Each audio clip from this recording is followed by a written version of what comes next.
Assalamu alaikum. Alaikum assalam. Welcome to the 2015 East Turkistan Awareness Conference. My name is Anwar. I'm the moderator for today's program. To begin the event, I would like to invite Aydin Anwar, an Uyghur American freedom fighter and the organizer of this event, to give her welcoming remarks and a brief presentation covering the history, culture, and current situation of East Turkestan.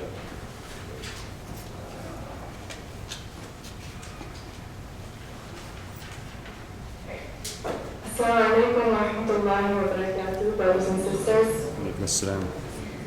Welcome to the 2015 Annual East Turkestan Awareness Day Conference, organized by East Turkestan Government in Exile.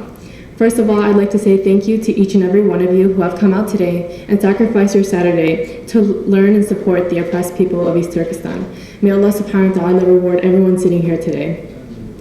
As you may already know, East Turkestan has been under the occupation of China over the past century, with the most recent takeover of the territory in 1949, when Communist China took power. Since then, the 35 million people of East Turkestan, especially the Uyghur Muslims, who are considered to be the main ethnic group of the region, have been brutally trapped under the control of Communist China. Over the past 7 decades, since the Communist Chinese occupation of East Turkestan, millions of Uyghurs have been imprisoned, tortured, and executed by the Chinese authorities in their efforts to get rid of the indigenous people of East Turkestan. Not only are innocent Uyghurs being imprisoned and killed, but China has also cracked down laws that have stripped basic human rights from the Uyghurs. For example, practice of religion is prohibited in the East Turkestan region. While we were able to fast this past month for the holy month of Ramadan, our Uyghur brothers and sisters back home were being force-fed during the day to prove that they were not fasting. Uyghur men are forbidden to grow beards, and Uyghur women are forbidden to wear the hijab or niqab. Government employees and students from the elementary school to college level are strictly banned from conducting any of the 5 pillars of Islam. Attempting to display religion or even mentioning the real name of our nation as East Turkestan, let alone advocating for the total independence of our nation, has resulted in persecution, life imprisonment, or death.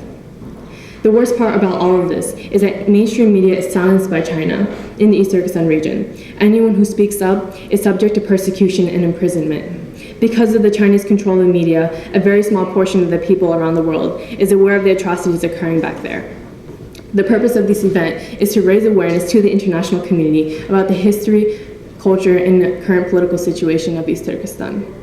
As you can see through the program schedule, we will be having various well-respected speakers from the DC area and East Turkestani government officials who will address the underlying issues of what, how, and why the atrocities are occurring back in East Turkestan, and most importantly, what can be done by both the local and international community to end the misery of the Uyghurs back in their homeland, and ultimately end the Chinese rule of East Turkestan.